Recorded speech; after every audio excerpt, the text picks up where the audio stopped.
Testimonies for the Church, Volume 5. Chapter 57. The Education of Our Children.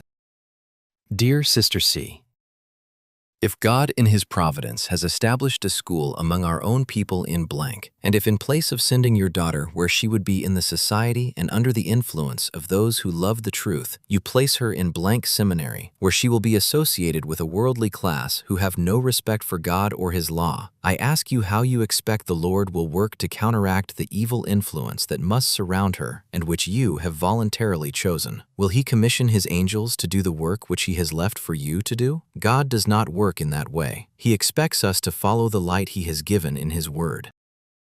When God was about to smite the firstborn of Egypt, He commanded the Israelites to gather their children from among the Egyptians into their own dwellings and strike their doorposts with blood, that the destroying angel might see it and pass over their homes. It was the work of parents to gather in their children. This is your work, this is my work, and the work of every mother who believes the truth. The angel is to place a mark upon the forehead of all who are separated from sin and sinners, and the destroying angel will follow to slay utterly both old and young.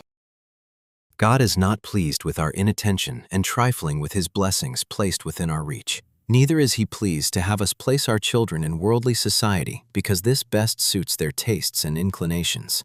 If the souls of your children are saved, you must do your work with fidelity. God has not been wholly pleased with your course in regard to worldly associations, and now the peril is revealed. You have also encouraged the reading of storybooks. These, and papers with continued stories lying upon your table, have educated the taste of your daughter until she is a mental inebriate and needs a stronger power, a firmer will than her own, to control her. The enemy has had his way with your daughter until his toils have bound her about like bands of steel, and it will require a strong, persevering effort to save her soul. If you have success in this case, there must be no halfway work. The habits of years cannot easily be broken. She should be placed where a steady, firm, abiding influence is constantly exercised. I would advise you to put her in the college at blank. Let her have the discipline of the boarding house. It is where she ought to have been years ago. The boarding house is conducted upon a plan that makes it a good home. This home may not suit the inclinations of some, but it is because they have been educated to false theories, to self-indulgence and self-gratification, and all their habits and customs have been in a wrong channel. But, my dear sister, we are nearing the end of time, and we want now not to meet the world's tastes and practices, but to meet the mind of God, to see what saith the Scriptures, and then to walk according to the light which God has given us. Our inclinations, our customs and practices are not to have the preference. God's Word is our standard.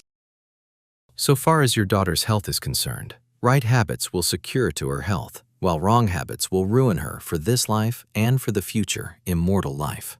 There is a heaven to gain, a perdition to shun, and when you, in the fear of God, have done all that you can do on your part, then you may expect that the Lord will do His part. Decisive action now may save a soul from death. Your daughter needs a strong influence to counteract that of the society she loves. It will take just as decided efforts to cure her of this mental disorder as it does to cure the drunkard of his craving for liquor. You have a work to do which no other can do for you, and will you fail to do it? Will you in the name of the Lord deal with your child as with a soul in danger of eternal ruin? Were she a girl who loved God, one who could exercise self-control, her peril would not be so great. But she does not love to think of God, of her duty, or of heaven. She persists in having her own way. She does not daily seek strength from God that she may resist temptation. Will you then place her in connection with influences calculated to lead her thoughts away from God, away from the truth and from righteousness?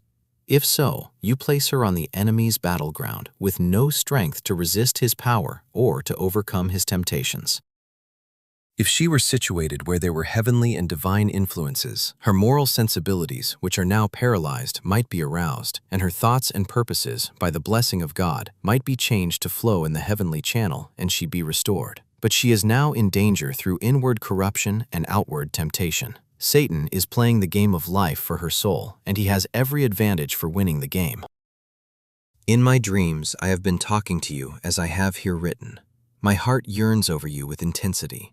Trying as your case now is, do not despond. You need cheerfulness and decision. Seek for help from God. God is your friend. You are never alone. The Bible is your counselor. It is a light to them who are in darkness. Be steadfast in the hour of trial, for you will have new trials to meet, but cling to Jesus and make him your strength.